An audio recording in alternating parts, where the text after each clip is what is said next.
Hey, my name is Michael, and what's happening to me right now is beyond anything I ever thought possible. It all started with a Tinder match. Innocent enough, right? But trust me, if I could turn back time, I'd swipe left so hard that my phone would snap in half. I had just gone through a brutal divorce, one of those soul-crushing, ego-shattering kinds that leaves you questioning whether you'll ever be whole again. My friends trying to cheer me up convinced me to join Tinder, promising me a new world of anonymous fun. I didn't need anything serious, I just wanted to feel alive again. It wasn't going so well. Tinder was a minefield of rejections, weirdos, and bots, making me doubt if this app was even for me. Then, late one night, I swiped right on someone named Tabby. To my surprise, she swiped right back. Her profile seemed too good to be true. She was cute, had a wicked sense of humor, was employed, and didn't live with her parents. Basically, she checked off every box. We started chatting and everything seemed to click. She wasn't just pretty, she was funny. We exchanged messages back and forth for hours, and the chemistry was instant. She was exactly the kind of distraction I needed. Then she dropped an invite that made my heart race.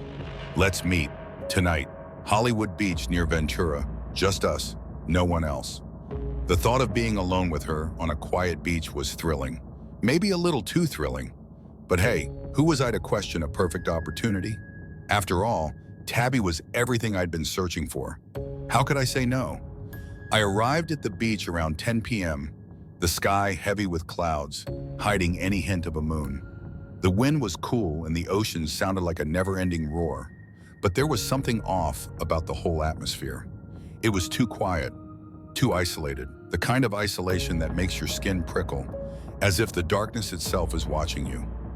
I scanned the area and saw no one. The beach stretched endlessly in both directions, and it was just empty. The distant pier was abandoned, and the nearby lifeguard stands were vacant and weather-beaten. There wasn't a single soul out here except me. I checked my phone. No messages from Tabby. I started to feel uneasy but brushed it off. Maybe she was running late. So I did what any guy in my position would do. I waited. I kept telling myself that this was going to be a fun night. Just two people on a beach, getting to know each other. After about 15 minutes, I saw her. Tabby appeared in the distance, walking toward me slowly, her hair catching the breeze, her face shadowed by the darkness. Something about her seemed off. Her steps were deliberate, slow, as though she was considering each one before placing her foot down. She wasn't wearing beach clothes either. She had on a long, dark coat that flowed in the wind. I couldn't tell what she had on underneath, but it looked heavy too. Not the kind of outfit for a casual night by the water. I tried to shake off the unease creeping up my spine. "Hey," I called out, forcing a grin. "Tabby, right?" She didn't answer right away. In fact, she didn't answer at all. She just kept walking toward me, stopping about 10 feet away. The dim light from a distant street lamp barely touched her face, but I could see enough to know something wasn't right. Her eyes looked hollow, like they weren't really seeing me, more like she was looking through me. Tabby?" I said again, more cautiously this time. "You okay?" Finally, she smiled, but it wasn't the kind of smile that made you feel warm. It was cold, like her lips were stretched too thin, as if they weren't used to smiling at all. "Michael," she whispered. Her voice was soft, but there was something about the way she said my name that sent a chill down my spine. I nodded, unsure of how to proceed. "Yeah, that's me. So, you want to take a walk, or?" Before I could finish, she cut me off. "I want to show you something." I hesitated. The way she said it wasn't flirty or inviting. It was more like a command, a demand that I follow her. Still, the curiosity and maybe a little bit of my ego pushed me forward. "Sure," I said, trying to keep my voice light. "Lead the way." She turned without another word and started walking down the beach. I followed a few steps behind, watching her closely. Something was gnawing at the back of my mind. I couldn't shake the feeling that I was being led into a trap. But I told myself I was just being paranoid. After all, this was Tinder, not some horror movie, right? She led me further and further away from the main stretch of the beach. We passed under the pier, where the waves crashed against the wooden supports, sending echoes of splashing water through the air. The further we went, the darker it became. My footsteps started to feel heavy, sinking into the soft sand. It was almost like we were walking toward nothingness. Then she stopped in front of a cave I hadn't even noticed was there. It was small, more like a gap in the rocky cliffside than a real cave. The entrance was narrow, but there was enough space for both of us to squeeze through if we wanted to. I stopped. "This is where you wanted to bring me?" Tabby didn't respond. She just stared at the entrance of the cave, her back to me, motionless. The wind seemed to pick up, making her coat billow around her legs. I felt a tight knot forming in my stomach. My instincts were screaming at me to leave, to just turn around and head back to my car, but my feet wouldn't move. "Tabby," I said, my voice louder this time, trying to break the eerie silence. "What is this place?" She finally turned to look at me, her eyes darker than I remembered from her profile pictures, almost like there was no color left in them at all. "I need to show you something inside." I shook my head. "Look, if this is some kind of joke or—" "Come with me," she interrupted, stepping into the cave. I stood there, frozen.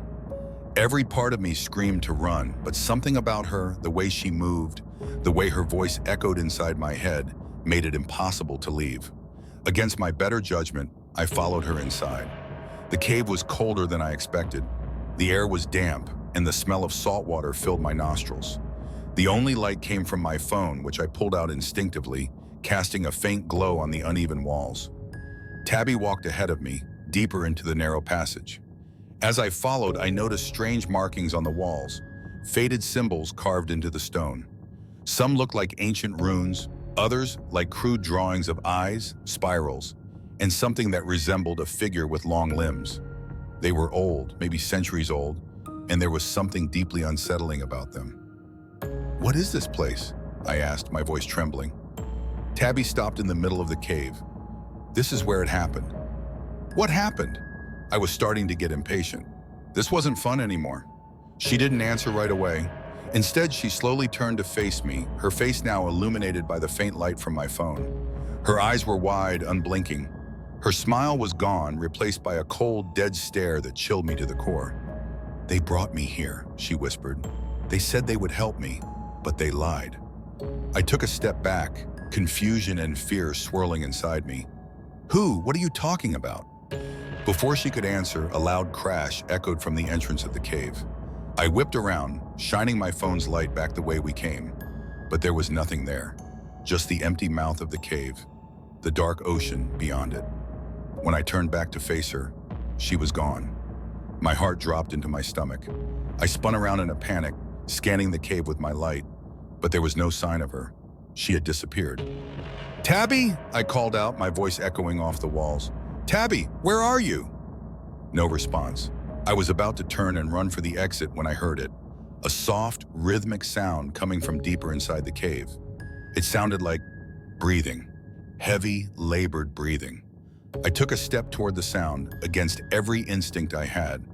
My flashlight caught the faint outline of something in the shadows.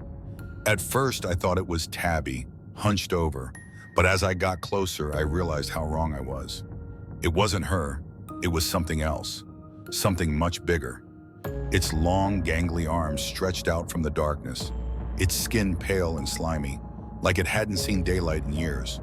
Its head was too big for its body, and its eyes, its black, soulless eyes, locked onto me. I couldn't move. My legs felt like they were rooted to the ground.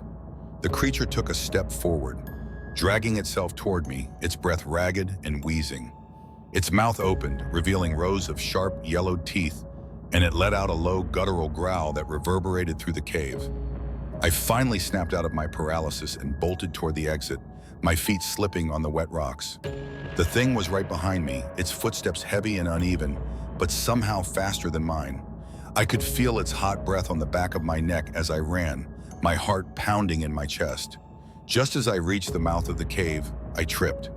I went down hard, my phone skittering across the sand, the light flickering out as it landed face down. I scrambled to my feet, expecting to feel the creature's claws digging into my back at any second. But when I looked up, there was nothing. The beach was empty.